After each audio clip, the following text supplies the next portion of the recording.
Hello, this is Roland. I just wanted to stop by to talk about a couple of things. First of all, I want to tell you who I am. I forget, I know who I am, but other people maybe don't. So who am I? Well, I'm a pastor, but I'm a pastor who doesn't have a church, okay? No building. It's just me and my microphone and my computer. And I make a radio program. That's how I got started. Went on the radio. When I first started to get better, and I began to see, began to see things the way they are. Okay, this was like 26 years ago.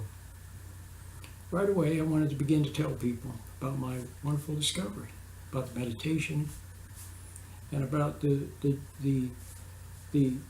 blessed life. Okay, the blessed life of faith, living each day with faith instead of worrying, planning, and scheming. And the blessed present, living in the blessed present. See, most of us are bogged down by the past. Something your dad did to you, or your father wasn't there for you, or your mom, what she did, or someone did something to you, somebody said something to you. See, something that happened to you and something you didn't get that you deserved, and bullying, and somebody stole your stuff. See, then you had a relationship and that turned into a lot of arguing. See, things like that. Plus memories of our failure to be courageous, our failure to do what's right, our failure to put first what's important in life, and instead we did the expedient thing. A lot of selfishness, a lot of selfishness and resentment, a lot of resentment. So there's all of that, all these hundreds of thousands of memories of failure. See, what people did to you in the past, if someone did something to you or they failed you, see, a lot of our fathers failed us. Even if they were decent, they still failed us. They weren't there for us. They weren't the Moses of the family. They didn't have that special agape love because they didn't have a connection with the Creator. So they failed, and so we resented our dad, and then we were guilty for it. And your moms resented dad too for his failure to have love, to give her what she really needed, real, true love. Okay, true love is what she needed because other men had failed her, including her father. She hoped your father would be the knight in shining armor who would rescue her from her darkness and her unhappiness, and instead he was a user. He put her on a pedestal and looked to her to support his ego. See, which she did, but she resented him for it. So there's all of that. So before long, people are living they're living in the past, trying to keep it all repressed so they don't have to see it, hiding from it, or they're reliving it. See, reliving over and over again what happened. See, and not only that, but all of that colors the present, ruins the present. See, and the next moment comes along, and there's something happens. And it reminds you, or your body reacts to it as if it were the same thing that happened years ago. And by reacting to the present moment, instead of with presence of mind, you react to it as if it were the person doing something to you that happened 20 years ago. And so that ruins this moment. And it's an injustice to the other person. They wonder, what's he getting angry for? What's she getting angry for? Why is she so upset? And so on, see? Because what happened in the past is now influencing your present. Not to mention all of our guilts and our anxieties for being separated from God's light, not having found it, and remaining separate through our resentment. And so, therefore, there is no blessed present. Okay? Just a new moment with a new day with all the burdens of the past to struggle with. See? Plus, with all of that stuff in our mind, all of those memories of failure from the past, where people failed us and where we failed them and where we resented them. All of those memories, see, bogged down the mind to the point that you don't have a fresh mind to face today's moments. And so you make mistakes because you're not really there, fully aware. You don't have wisdom and understanding and patience and present sight to do the wise thing now because you're lost in the past. You're dissociated from reality because of your being lost in thinking. So when I first discovered, see, the beautiful present, and discovered that the meditation helped me to refine a connection with God, with the Creator, His light, His inner light.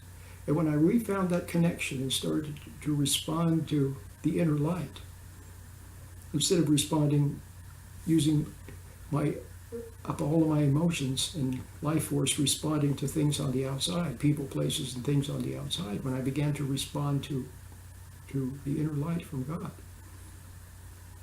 then I began to live properly. See, humans were made to respond to the inner light, to have faith in it, to trust it, to love it, to look to it.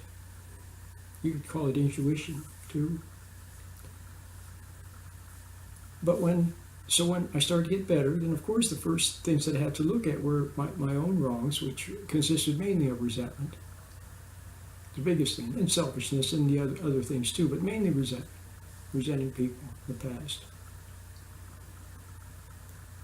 But do you see that if now you go out and you react to people and to things, react, give you emotion, your emotions, upset, angry, you feel this and feel that, see, and fear, anger, fear, and then all kinds of other emotions.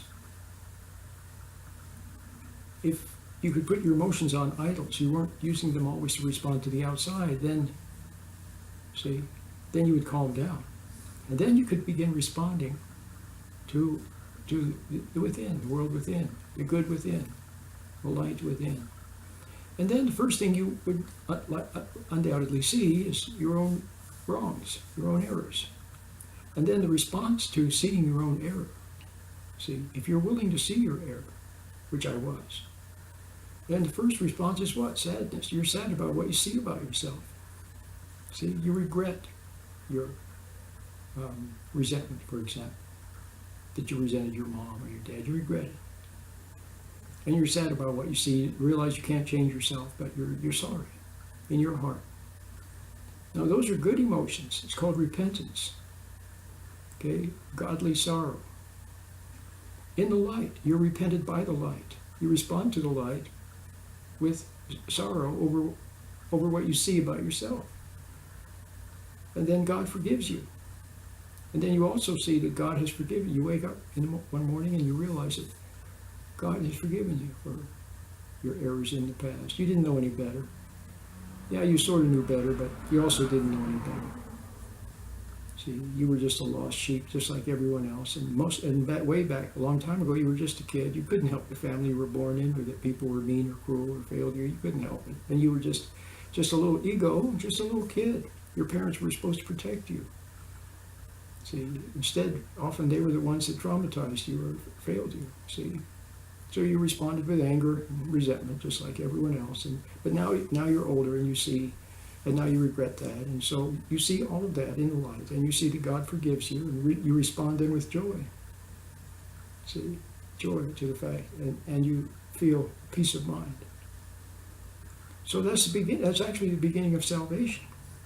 And after, a long series, you see your errors every day. You see some. See, this goes on for a long time. But the pain is less, and the errors that you see that you committed are more subtle. So you're actually being repented by the light, and now you're being perfected. You're beginning to conform to what you were supposed to be from the very beginning. See what your true purpose in life was. See, and who you were meant to be. So all of that, and then you begin to see shining truths. You begin to see, you begin to to see what is true.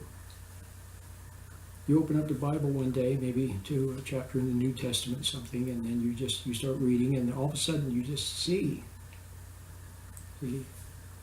There's an internal testimony. The internal light bears witness to the truth, which you see in words on the page. So the truth is not in the book. The truth is not in the words. The truth is the truth. And the creator of truth is bearing witness to the truth. You see what I mean?